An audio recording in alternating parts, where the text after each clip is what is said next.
Hey everybody, this is Peter with Plumbing Express again. Just wanted to come to you with a little bit more information, both for our customers out there and clients that are interested in finding out a little bit more, and also for other plumbers as well. So one of the things we want to talk today about is installing a water softener or a conditioner at your house. What are the benefits of that? One of the biggest things is pretty much most all the areas, at least in Florida and a lot of other areas of the country, are going to be considered to be hard water areas. Anything over about 4 grains of hardness is going to be considered hard. And there's not too many areas overall, except for further north in the northern areas of the country, that are going to actually start off and be that soft to begin with. So one of the best things you can do for a lot of different things for your house is to look at either using a water softener or a water conditioner. Now, what are the differences of those two? Well, first off, a water softener is going to be what you're used to. It's going to be the one that you're going to be lugging the salt to the house or having somebody set up to actually take care of it for you. So for basic terms, that is an ion exchange system. So what that means is there is a situation where you're exchanging the sodium ions out of the salt for the calcium and magnesium ions that are in the water. And this exchange takes place, it softens the water, it truly makes it so that if we measure and test the water, it actually comes up so that it has less hardness than it did before it went through the softener. So that's a water softener. Usually we like to look at anything 20 grains or higher for certain are going to need to be on a water softener if people want to do something with it, and for the most part you're going to want to. Now, a water conditioner on the other hand, why would you want a water conditioner? Well, a water conditioner, it's going to be a little bit of a different setup. It's going to make it so that you are not going to need to drag any salt to the house, have somebody set up to maintain it monthly for you. It's going to be much more environmentally friendly from the terms of with a water softener.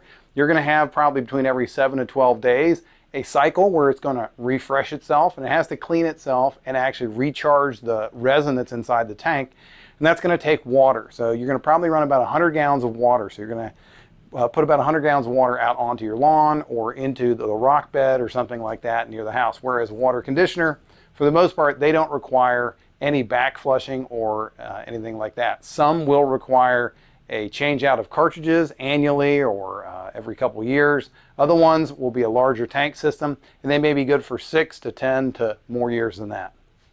So why would you want to go with either one of these? Well, let's just take a quick look.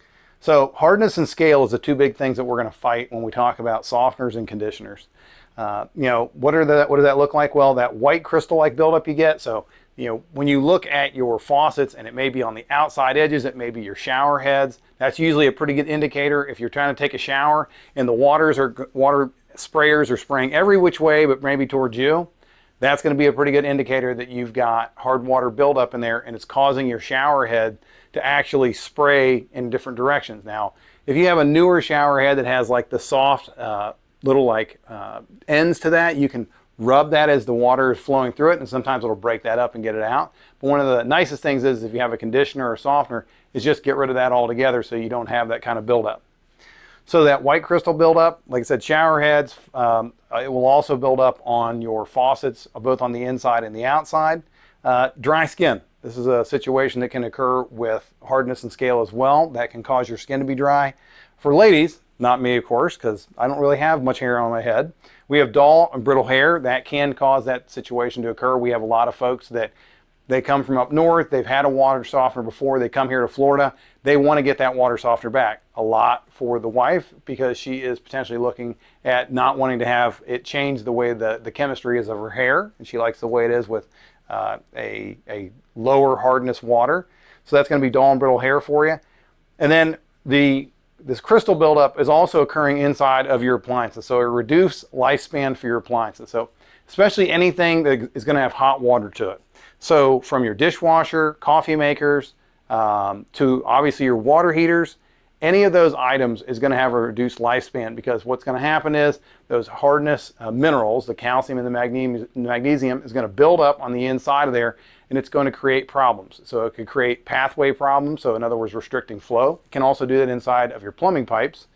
But most importantly, it can actually reduce efficiency. So most people don't think about this for a tank water heater because they're used to putting a tank water heater in, and then 6 to 10 to 12 to 15 years later, they just change it out, not realizing that on the bottom of that tank, there is a large amount of this hardness that's precipitated out of the water and just gunked up the bottom, reducing efficiency.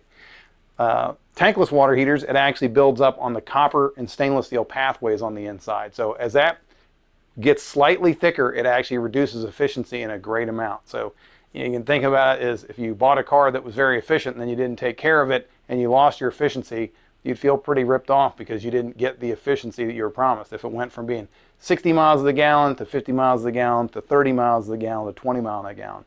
But people don't always see that, because what happens is whenever your appliances slowly start to become more and more inefficient, it's a very slow process. It doesn't just all of a sudden wham hit you.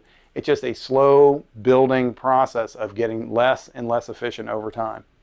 So these are some of the big reasons why you'd want to look at that.